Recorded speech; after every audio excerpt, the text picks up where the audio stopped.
Evil continues to run rampant in the northern kingdom of Israel, until finally God sends a prophet to confront the wicked king. On the Bible Brief. Tell a friend about the Bible Brief today. Your recommendation can help your friends learn the Bible in a whole new way.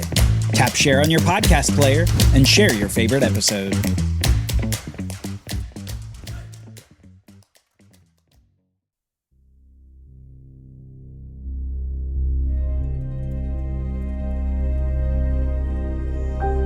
Lies lead to obscurity, because lies are like darkness.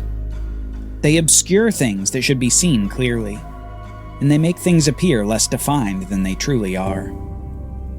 Since lies are merely a derivative of truth, they can only exist in the context of truth. A lie is a lie simply because it's an untruth, a perversion of actuality that obscures the reality it depends upon. If you think about it, counterfeit currency is a form of a lie that depends upon truth to exist. A counterfeit dollar bill would mean nothing if an actual true dollar bill didn't exist. Without the truth, the false dollar is a fiction of the imagination rather than the deception of a lie. The same can be said about counterfeit gods. They're only able to exist in the context of truth. Humanity looks into the beautiful sky. They look at the design of nature, and mathematics and physics, and we conclude that there must be a God. Yet in our corrupt natures, we take that truth and appropriate it for our own use. We create false gods and serve them, rather than the true God. We rebel against truth in favor of lies, because lies are often easier and more instantly pleasurable than the truth. And we enjoy the pleasures of lies for a time. That is, until the truth shows up. Truth is like a spotlight on the darkness of lies. Truth dispels darkness like the light of fire coming straight from heaven. Archaeologists have uncovered ancient records of Omri's reign over the northern kingdom of Israel. Records that indicate that he began a powerful and influential dynasty within the Near East. They show a kingdom with the new capital city of Samaria that was only beginning to flex its muscles in the region. The world looked at this northern kingdom and it saw success. Omri's 12 years as king, living in greater evil than even the first king Jeroboam, didn't appear to dampen this worldly renown, even as the nation's spirit was being hollowed out by acidic lies in society. Though perhaps enviable from the outside, it was being hollowed out by falsity. This religious and cultural rebellion of Israel would come to a head in the life of Omri's son. And it's in his life that God intervenes in great ways to address the corruption of the northern nation. We read this in 1 Kings chapter 16. Ahab the son of Omri reigned over Israel in the city of Samaria 22 years. And Ahab the son of Omri did evil in the sight of the Lord, more than all who were before him. And as if it had been a light thing for him to walk in the sins of Jeroboam, he took for his wife Jezebel, the daughter of the king of the Sidonians, and went and served Baal and worshipped him. He erected an altar for Baal and the house of Baal which he built in Samaria. And Ahab made an Asherah pole. Ahab did more to provoke the Lord, the God of Israel, to anger than all the kings of Israel who were before him. Lest we think that Ahab's dad Omri was the most evil, Ahab one-ups his father. He not only leaves the golden calves that Jeroboam had initially set up, but he also adopts the false god Baal. Remember, Baal was a false god worshipped by the Canaanites, who was apparently a god of rainfall and fertility. Worship of Baal was often in the form of sexual acts.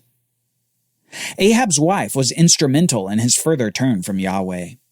Jezebel was an evil woman, perhaps one of the most evil women in the whole Bible. She urges adoption of Baal worship and helps to make Israel more wicked than ever.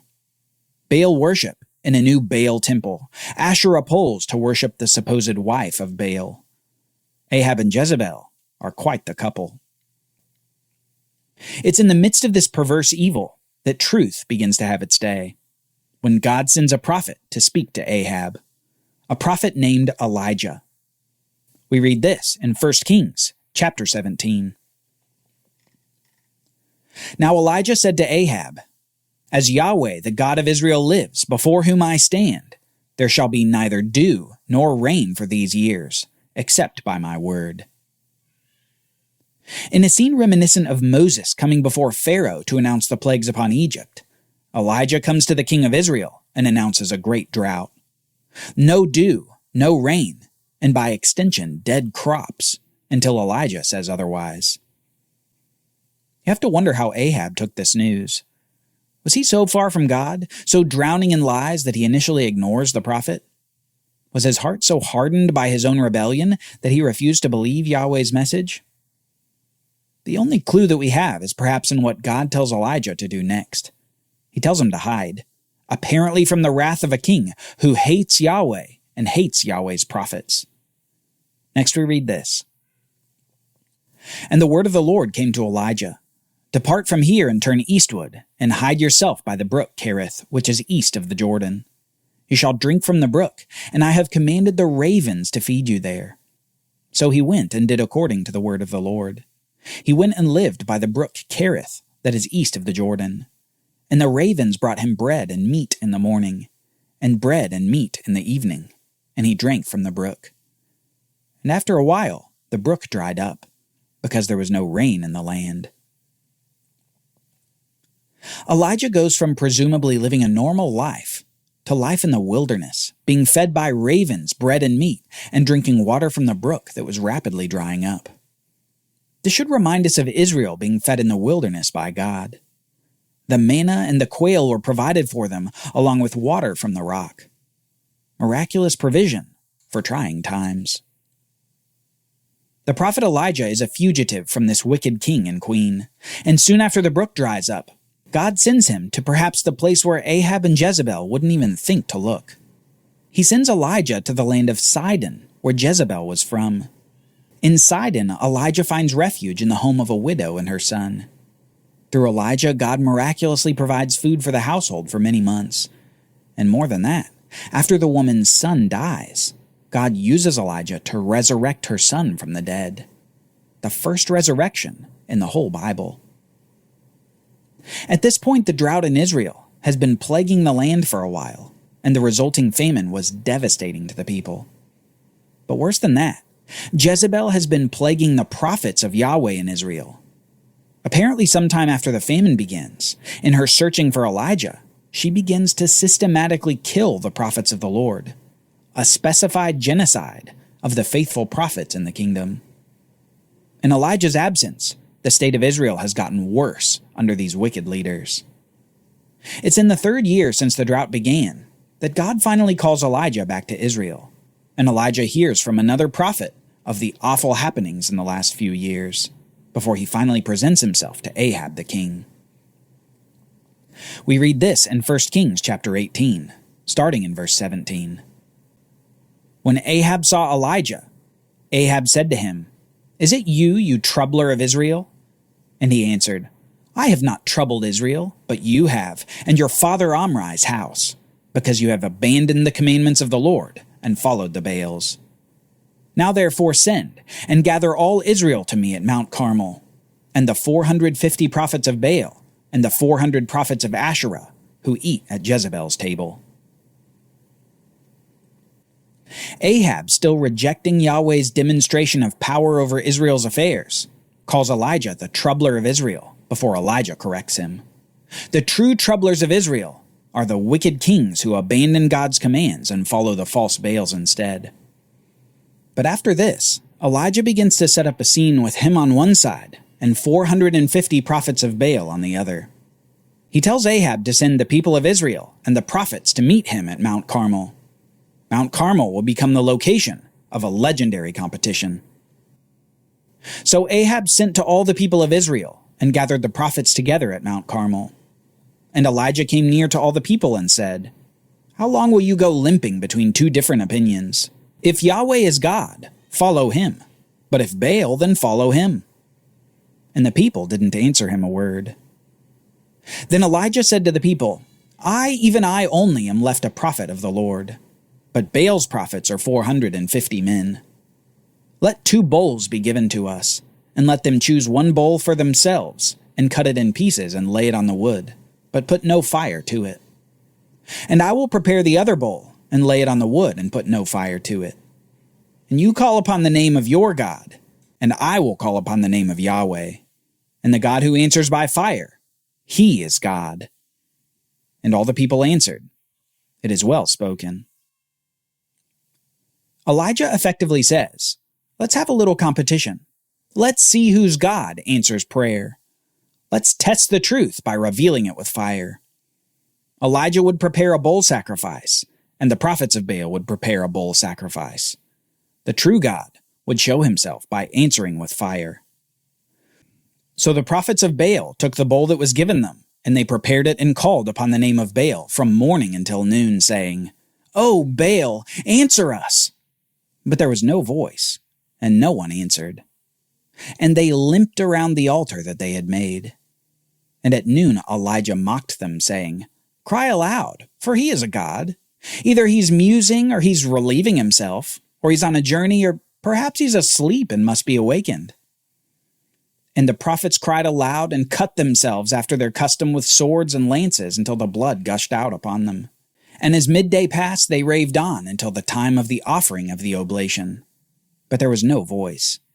No one answered. No one paid attention. You can get a sense of the scene. Hundreds of prophets crying out to Baal all day to try to get him to answer their pleas. Elijah's just sitting there, mocking their futile efforts, even saying that maybe Baal is going to the bathroom and doesn't have an opportunity to respond right now. The writer of the account makes it clear to all readers what's going on in the scene. This counterfeit god is being exposed as a nothing. A few times it says, there was no voice, no one answered. There was no voice, no one answered, and no one paid attention.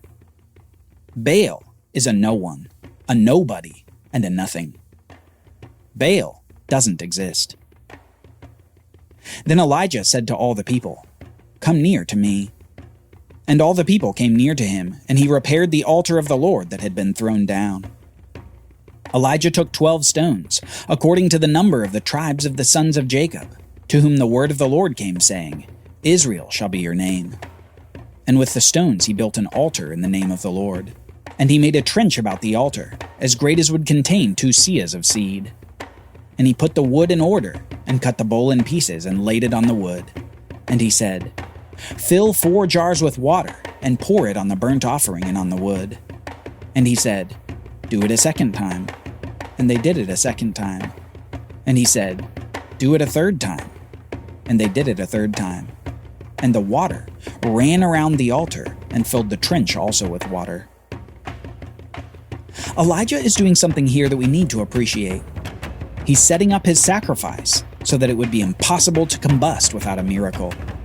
He builds an altar of 12 stones, builds a big trench around it, lays out the sacrifice on the wood, and then pours a bunch of water on all of it.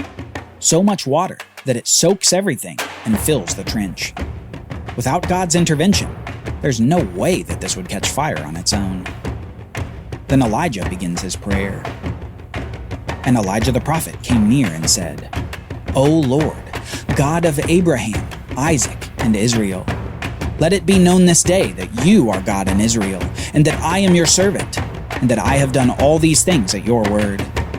Answer me, O Yahweh, answer me, that this people may know that you, O Yahweh, are God, and that you have turned their hearts back." Then the fire of the Lord fell, and consumed the burnt offering, and the wood, and the stones, and the dust, and licked up the water that was in the trench. And when all the people saw it, they fell on their faces and said, "Yahweh, he is God! Yahweh, he is God!" And Elijah said to them, "Seize the prophets of Baal. Let none of them escape."